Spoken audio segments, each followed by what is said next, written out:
You did everything right. You planted at the right time. You watered consistently. You staked, pruned, and fed the plant all season. And now it is loaded with full-sized, perfectly shaped tomatoes that have been sitting on the vine for weeks, green, not turning, not ripening, just hanging there while the calendar moves toward fall and your window for ripe tomatoes starts closing. This is one of the most frustrating problems in gardening because nothing visibly looks wrong. The plant appears healthy. The fruit looks normal. Everything seems to be working except the one thing that matters. The tomatoes will not turn red. Most gardeners respond by waiting longer, watering more, adding fertilizer, or searching for a product that speeds up ripening. But none of those fixes work because tomato ripening is controlled by very specific environmental conditions. And when those conditions are not met, the fruit simply stalls, no matter how healthy the plant looks. In this video, I'm going to explain the 5 reasons tomatoes stay green, what is actually happening inside the fruit when ripening stops, and the specific fixes for each cause. Stay to the end because cause number 5 is the one most gardeners never suspect, and the fix takes 30 seconds. The first thing to understand is how tomato ripening actually works. Tomatoes ripen through a process driven by ethylene gas produced inside the fruit itself.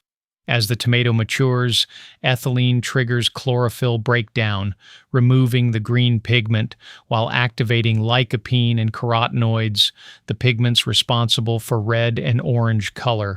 But this process only works inside a certain temperature range. Below roughly 50 degrees Fahrenheit, ethylene production slows dramatically. Above about 85 to 90 degrees, lycopene production shuts down almost completely. The tomato may still be technically maturing, but the pigment that makes it turn red cannot form properly. The sweet spot for ripening is roughly 65 to 85 degrees. That is why heat is actually the #1 reason tomatoes refuse to ripen during peak summer. Gardeners often assume tomatoes love extreme heat because the plants themselves keep growing, but the fruit does not ripen efficiently once temperatures stay above 90 for extended periods. Nights matter even more than daytime temperatures.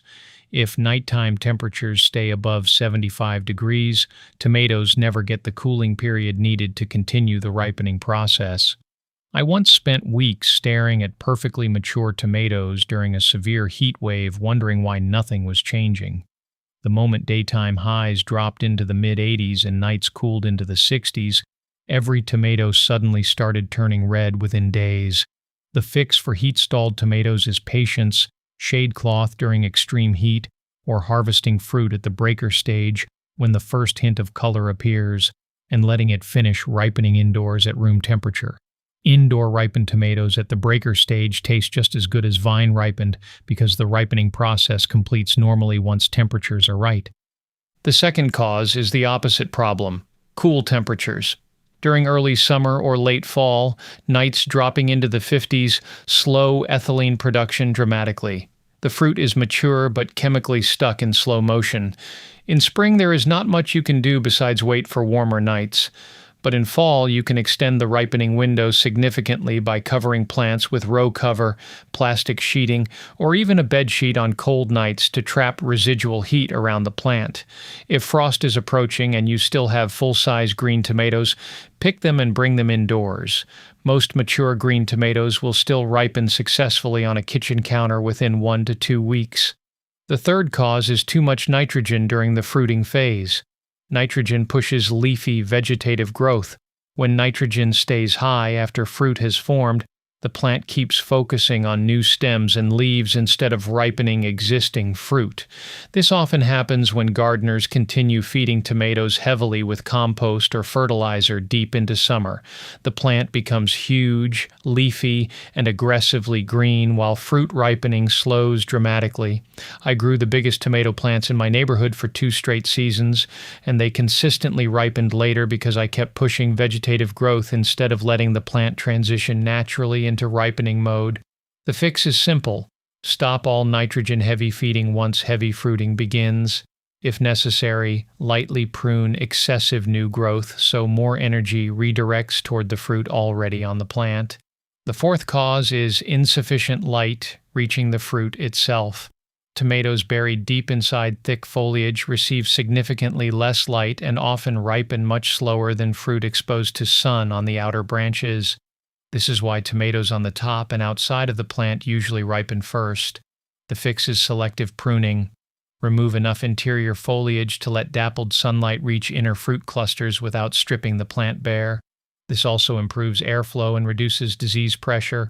I noticed this clearly when tomatoes on the sunnier side of the same plant consistently ripened weeks earlier than fruit buried on the shaded side. And finally, cause number 5, the one most gardeners never suspect, is too much fruit on the plant at once. When a tomato plant is carrying 20 or 30 developing tomatoes simultaneously, the plant has to divide energy across all of them. The result is that everything ripens slowly instead of a few tomatoes ripening quickly. The plant is not unhealthy, it is overloaded. The fix is surprisingly simple. Remove some of the fruit. Pick the smallest green tomatoes, damaged fruit, or heavily shaded lower clusters so the plant can redirect energy toward ripening the strongest remaining fruit faster. The first time I aggressively thinned overloaded plants, tomatoes that had been sitting green for weeks suddenly started turning red within days.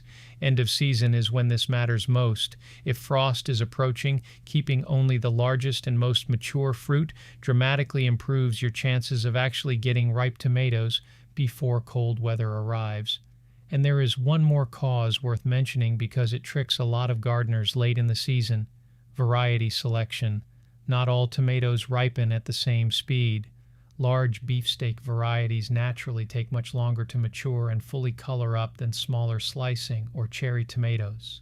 Some heirloom varieties can sit at full size for weeks before finally turning red, especially if weather conditions are less than ideal. Meanwhile, cherry tomatoes may ripen almost continuously under the exact same conditions. I learned this the hard way growing giant heirloom varieties next to smaller hybrids in the same bed. The cherry tomatoes were producing bowls of ripe fruit while the beefsteaks stayed stubbornly green for what felt like forever. Nothing was wrong with the plants. The varieties simply matured at different speeds. If your growing season is short or your summers are extremely hot, choosing earlier maturing tomato varieties can make a huge difference. Varieties labeled 60 to 75 days to maturity generally ripen far more reliably in difficult climates than giant late-season heirlooms that may need 90 days or more. Sometimes the issue is not your gardening technique at all. It is simply growing a tomato variety that is mismatched to your climate and season length. If your tomatoes are stuck green right now, run through these causes in order: heat, cool nights, excess nitrogen, lack of light, excessive fruit load, and variety selection. In most cases, one of these is the answer, and once corrected, the ripening process resumes surprisingly fast.